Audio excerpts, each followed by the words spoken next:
Bueno, vamos a abordar el tema económico con Gabriela Origlia. ¿Cómo estás, Gaby? ¿Cómo andás? Arrancamos con esto, con el bono, porque hay muchas dudas de los trabajadores. ¿Todos van a cobrarlo? ¿Todas las empresas están obligadas a pagarlo? ¿Cómo van a hacer las hasta ahora empresas? ninguna empresa privada está obligada a nada. Por ahora el bono de 5.000 pesos solo existe para empleados estatales. Esta mañana la noticia del día la dio el gobernador de Santiago del Estero, Zamora, que adelantó que a los empleados provinciales le va a pagar 18.000 pesos de bono este mes. Es la única provincia que ha hecho este aporte y este anuncio. Por ahora el bono solo existe para trabajadores del Estado Nacional. ¿Y esto qué significa? ¿Que es una expresión de deseo del Gobierno Nacional? El Gobierno Nacional se reunió con la CGT al inicio de esta semana, el día lunes, y allí la CGT le dijo que la plata no está alcanzando, entonces que haría falta un bono. Y el Gobierno dijo que lo veía con buenos ojos, bolsillo ajeno, ojos propios, bolsillo ajeno. Y los empresarios empezaron a decir, sí, a nosotros también nos gustaría pagar los 5.000 pesos, pero ¿cómo lo financiamos? El problema básicamente se plantea para las pequeñas y medianas empresas, que son el 90% de la Argentina, y entonces le dijeron al gobierno, bueno, si vamos a hacer este aporte, ustedes tómenlo a cuenta de impuestos, por ejemplo, y si no, que no salga por decreto, como salió uno, ¿te acordás? A fines del año pasado, que se pagó un bono en 2 partes a los empleados privados, y que sea voluntario. Lo que pasa es que puede haber mucha voluntad, pero poca plata. Entonces, dejarlo librado a la voluntad también sería factible que no todos los empleados privados lo pongan. Hasta el momento, ningún privado está obligado a absolutamente nada.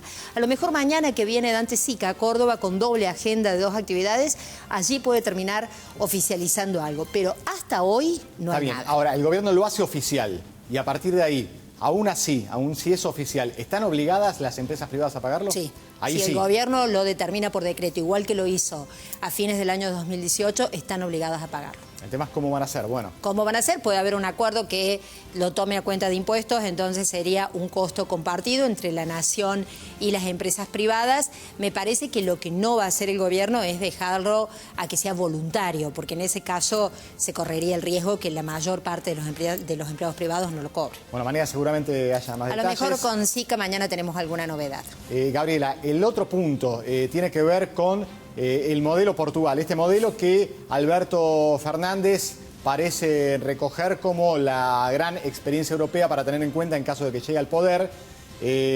Ahora, ¿qué fue lo que pasó en Portugal y por qué se mira el modelo Portugal para Argentina? Vamos a repasarlo, acá tenemos el mapa. Geográficamente es uno de los países más bellos de Europa. Portugal, hay una diferencia básica con la Argentina, que es que Portugal es parte de la Unión Europea. O sea, arrancamos con que no tiene moneda propia. Esa es una diferencia respecto a nosotros. Portugal no puede hacer devaluaciones, no las pudo hacer en el momento de la crisis porque todo país que ingresó a la Unión Europea y asumió como propio el euro perdió lo que se llama la soberanía monetaria. Portugal, cuando entra a la Unión Europea, entra ya con debilidades económicas. Portugal, España y Grecia eran los pobres del bloque económico. En el 2008, cuando se desata la crisis internacional por la quiebra del banco de inversión Lehman Brothers en Estados Unidos, Portugal cae en una crisis terrible, muy similar a la que vivió a Grecia. ¿Por qué se toma Portugal como modelo? Porque a Portugal la historia le puede contar con un final feliz. No es el caso de Grecia, que todavía sigue en problemas. Veamos con algunas placas qué es este modelo y si nosotros los podríamos replicar. Portugal tenía un déficit de 8,5%. Ese era su déficit. Para que tengamos una comparación, es una economía mucho más chica que la Argentina y el déficit era el doble que el que tenía la Argentina en el 2015. Arrancó diciendo, bueno, señores, nosotros vamos a hacer un ajuste. Por 2 años los salarios del Estado quedaron congelados. Nadie cobró nada más. También estamos hablando de economías que tienen inflaciones anuales. En el peor de los casos, Portugal llegó al 2,6% de inflación anual. Te hago un punto.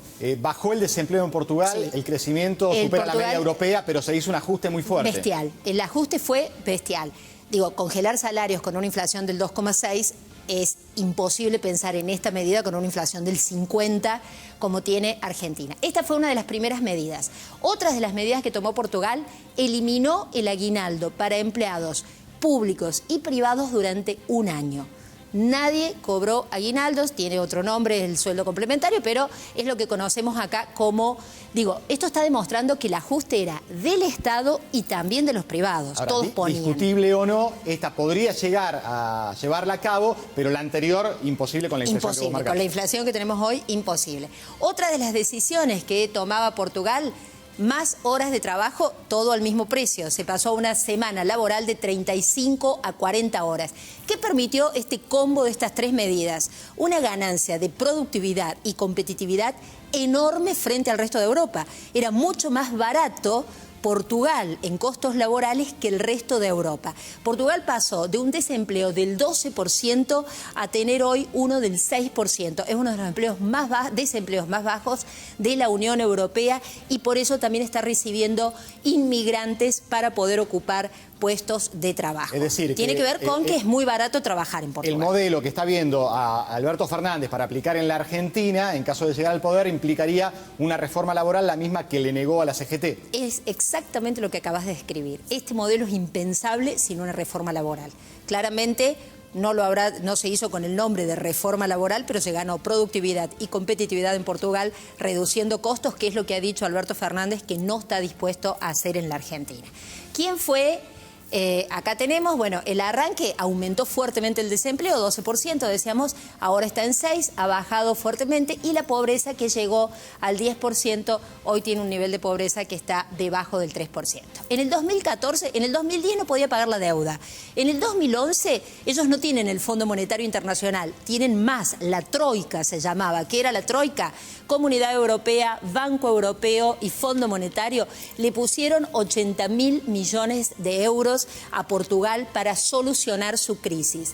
3 años después de este rescate, Portugal volvió a los mercados financieros a una tasa en la que podía endeudarse y empezar a devolver. Hoy Argentina no tiene acceso a los mercados financieros porque con el riesgo país que tenemos estaríamos pagando una tasa de cerca del 20%, lo cual es impensable.